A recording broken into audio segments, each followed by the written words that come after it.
प्रिय विद्यार्थियों, इस वीडियो लेक्चर में आज आपका स्वागत है। आज हम स्वामी दयानंद सरस्वती जी के बारे में अध्ययन करेंगे। स्वामी दयानंद सरस्वती भारत में एक महान समाज सुधारक, एक महान राष्ट्रवादी विचारक हुए हैं। स्वामी दयानंद सरस्वती जी का जन्म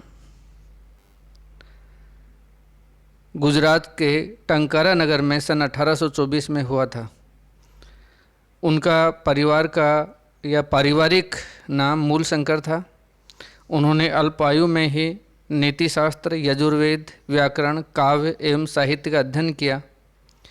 उनका परिवार परंपरागत धार्मिक प्रवृत्तियों को मानने वाला था।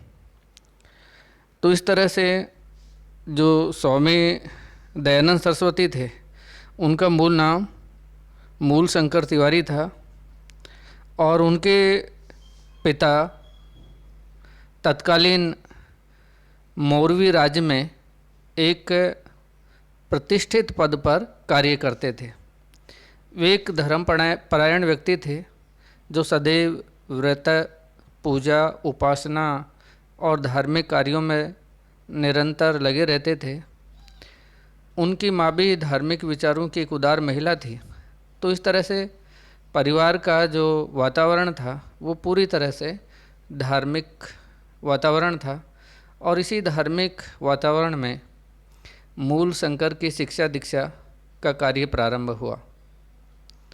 उन्होंने 5 वर्ष की अल्प आयु में ही शिक्षा प्रारंभ कर दी और उनके पिता के निर्देशन में उन्होंने अल्प आयु में ही नीति शास्त्रों, यजुर्वेद, व्याकरण, काव्य व साहित्य का अध्ययन किया। उन्होंने 14 वर्ष की अल्प आयु में पूरी यजुर्वेद संहिता को कंठस्थ कर लिया था। तो इस तरह से बचपन से ही मूलशंकर कुशाग्र बुद्धि के विद्यार्थी थे और वे सदैव ही विचार और चिंतनशील रहते थे। किसी भी धार्मिक मान्यता को वो ज्यों का त्यों स्वीकार नहीं करते थे। हर प्रत्येक विचार, प्रत्येक विश्वास, प्रत्येक आस्था और धर्म को वो तार्किक दृष्टिकोण से देखते थे। चूँकि उनका परिवार धार्मिक प्रवृत्ति का था, इसलिए परिवार में धार्मिक आयोजन होते रहते थे। एक घटना है जिसने स्वामी दयानंद सरस्वती जी के जीवन को पूरी तरह से बदल दिया। महाशिवरात्रि का व्रत था। घर में शिव जागरण का प्रोग्राम था। पिता के निर्देशानुसार बालक मूलशंकर ने शिवरात्रि का व्रत किया और रात्रि अनुष्ठान कार्यक्रम में भाग लिया।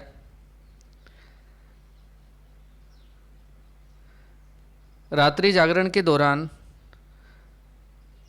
एक ऐसी घटना घटित हुई जिसने स्वामी जी के सामने ढेरों प्रश्न धर्म, दर्शन को लेकर पैदा कर दिए।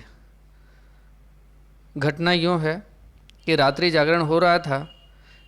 परिवार के सभी सदस्यों के साथ मूलशंकर ने भी उस रात्रि जागरण में भाग लिया।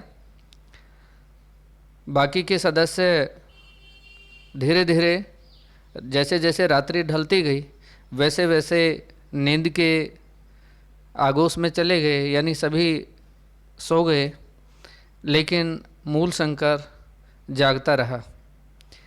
तभी उन्होंने देखा कि मंदिर में जो शिव प्रतिमा लगी हुई है, जिस पर बहुत सारे श्रद्धालु लोगों ने प्रसाद इत्यादि का चढ़ावा कर रखा है, उस मूर्ति के सामने एक चूहा आता है, उछल कूद करता है और वहाँ रखे हुए प्रसाद को वो खाता है। ये दृश्य देखकर मूलशंकर के मन में बहुत सारे प्रश्न पैदा हुए। बालक के मन में ये शंका पैदा हुई कि इस प्रतिमा को ईश्वर कैसे माना जा सकता है जो एक चूहे के उत्पात से स्वयं अपनी रक्षा नहीं कर सकती है। तो ये प्रश्न उनके जहन में उपस्थित हुआ कि जिस प्रतिमा को उन्होंने ईश्वर मानकर जागरण किया, पूजा अर्चना की, वही प्रतिमा एक चूहे से अपनी रक्षा नहीं कर सकती है, तो वो पूरी मानव प्रजाति की रक्षा कैसे कर सकती है।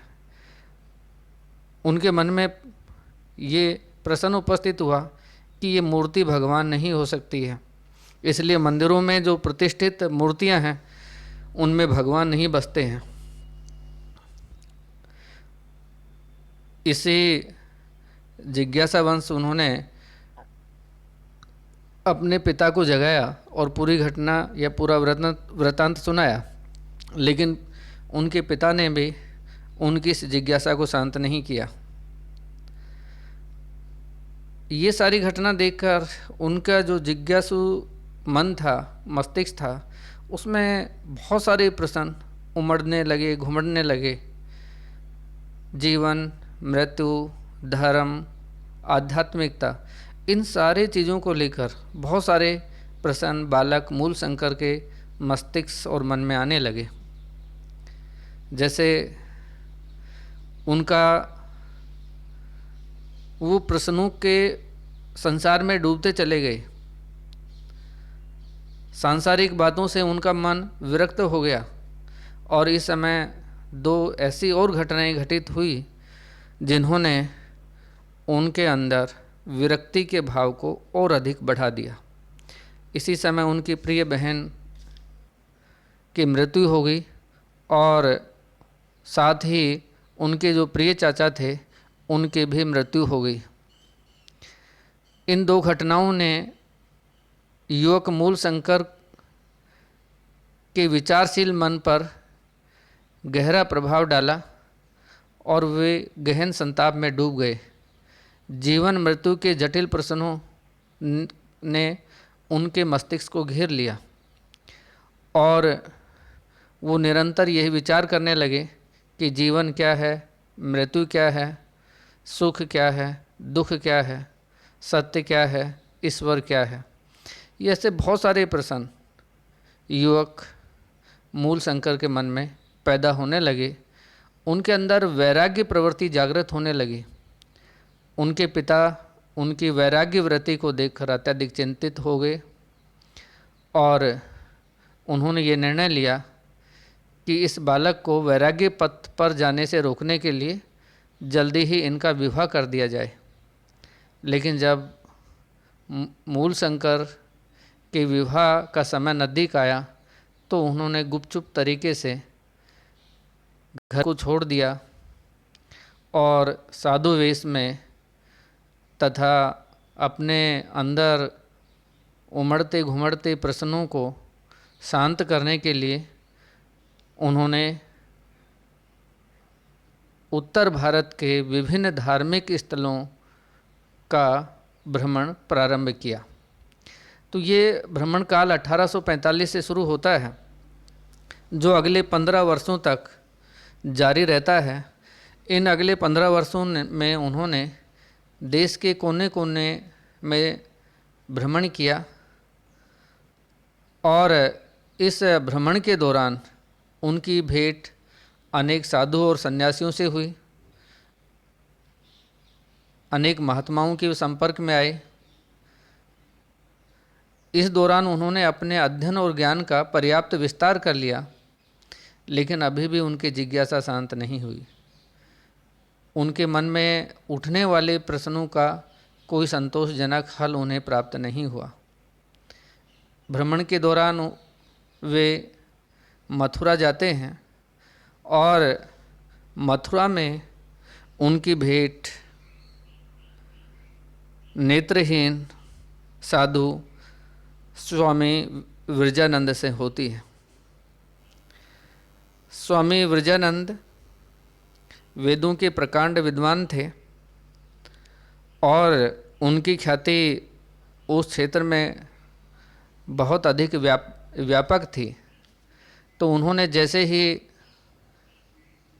दरवाज़ा खटखटाया, अंदर से आवाज़ आई, कौन हो? जिज्ञासु स्वामी दयानंद सरस्वती ने उत्तर दिया, यही तो जानने के लिए आपके समक्ष उपस्थित हुआ हूँ।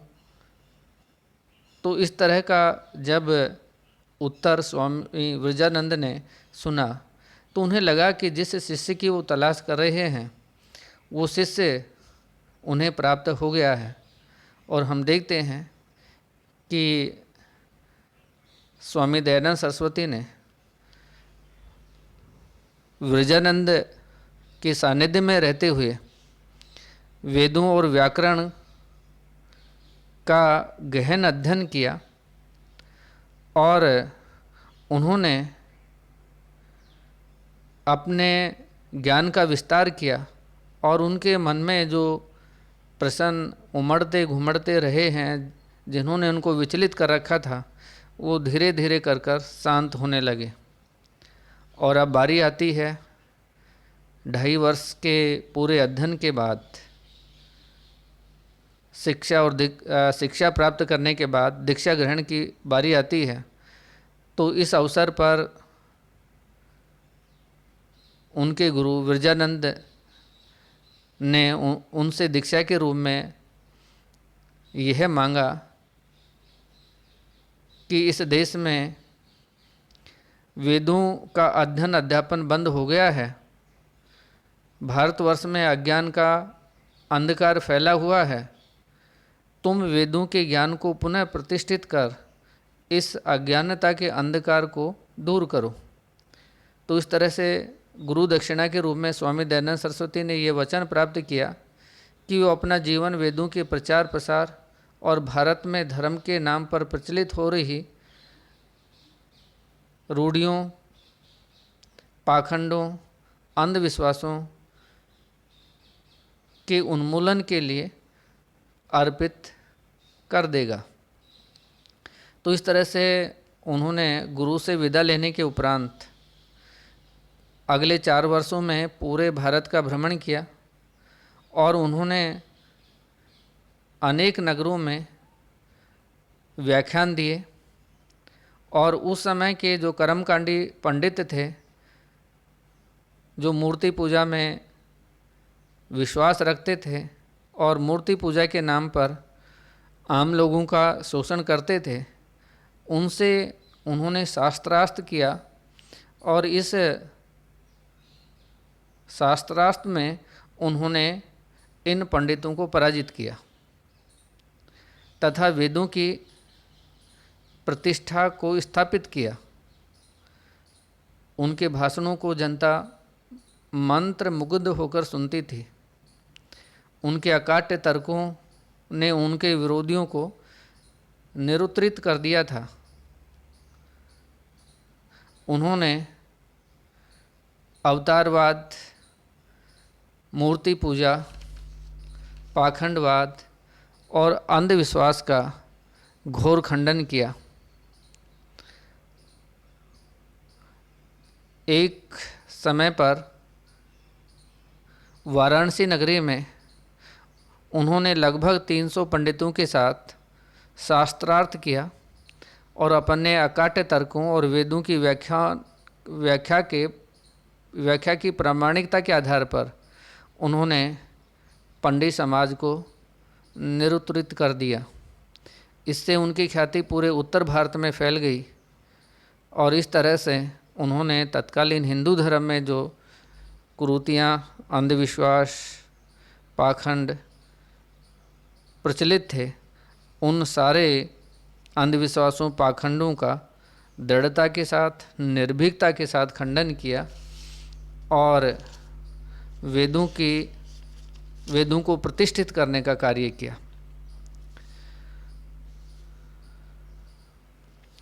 उन्होंने सन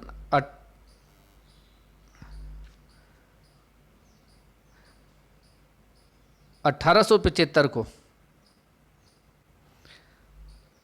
सॉरी ये गलती से इसमें 1975 लिखा गया, ये 1875 है। 1875 को उन्होंने 19 अप्रैल 1875 को उन्होंने आर्य समाज की स्थापना की और इस आर्य समाज के माध्यम से उन्होंने भारत में वेदों में वर्णित व्यवस्था को पूरे भारतवर्ष में, भारत के सामाजिक जीवन में स्थापित करने का प्रयास किया है। तो इस तरह से स्वामी दयानंद सरस्वती ने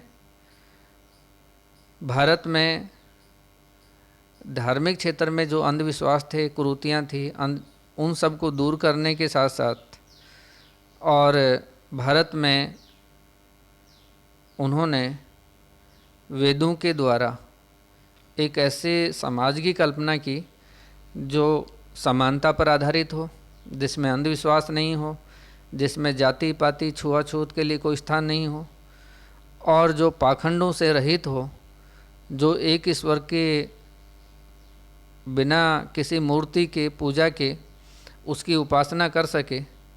तो इस तरह के आर्य समाज की उन्होंने स्थापना की। उस समय के तत्कालीन भारत में जितने भी सामाजिक और धार्मिक कुरीतियाँ थी, उन सामाजिक और धार्मिक कुरीतियों को उन्होंने तार्किक दृष्टि से गलत सिद्ध करते हुए भारत के समाज में क्रांतिकारी सुधार लाने का प्रयास किया। 30 अक्टूबर 1883 को अजमेर में उनका देहांत हो गया और इस तरह से उन्होंने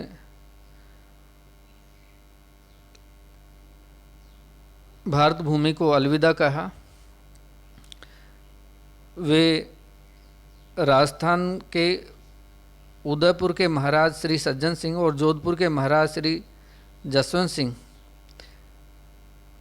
इनके दरबार में भी रुके हैं। ये दोनों ही उनके बड़े प्रशंसक थे, उनका सम्मान करते थे और स्वामी दयानंद सरस्वती चाहे कितना भी बड़ा राजा महाराजा हो, वो किसी से डरते नहीं थे, चाहे उसका अनुयायी क्यों न हो। तो जब उन्होंने देखा जोधपुर प्रवास के दौरान कि महाराजा जसवंत सिंह का आचरण मर्यादाओं के खिलाफ है, तो उन्होंने परामर्श दिया कि वो भोग विलास से दूर रहें और संयम और मर्यादा का पालन करें। तो इस पर महाराजा की कृपा पात्र वैश्या नन्ही जान ने धोखे से उनके भोजन में विष मिलवा दिया और ऐसा माना जाता है कि इससे पूर्व 18 बार उनको विष दिया गया, लेकिन उन्होंने अपनी योगिक क्रियाओं के बल पर उस विष के प्रभाव को समाप्त कर दिया था और अपने जीवन को बचाया था। लेकिन चूंकि इस बार ऐसा कहा जाता है कि विष के साथ साथ उसमें शीशा घोलकर मिला दिया गया था और अब की बार वो योगिक क्रियाओं के माध्यम से अपने जीवन की रक्षा नहीं कर सके और 30 अक्टूबर 1883 को उन्होंने भारत से विदा, यानी इस दुनिया से, इस संसार से उन्होंने विदाई ली और इस तरह से उनका देहांत हो गया। उनकी जो प्रमुख रचनाएं हैं उनमें सत्यार्थ प्रकाश है, ऋग्वेदवादी भाष्य भूमिका है, सत्य धर्म में विचार है, वेदांग प्रकाश है। उनकी मृत्यु के उपरांत यूरोप के प्रसिद्ध विद्वान मैक्स मुलर ने कहा कि उनकी प्रतिभा और वेदों के प्रचार प्रसार तथा भारतीय समाज में विद्यमान कुरीतियों के उन्मूलन के प्रति उनकी अडिग निष्ठा ने उन्हें भारत के जन जन का प्रशंसक बना दिया था।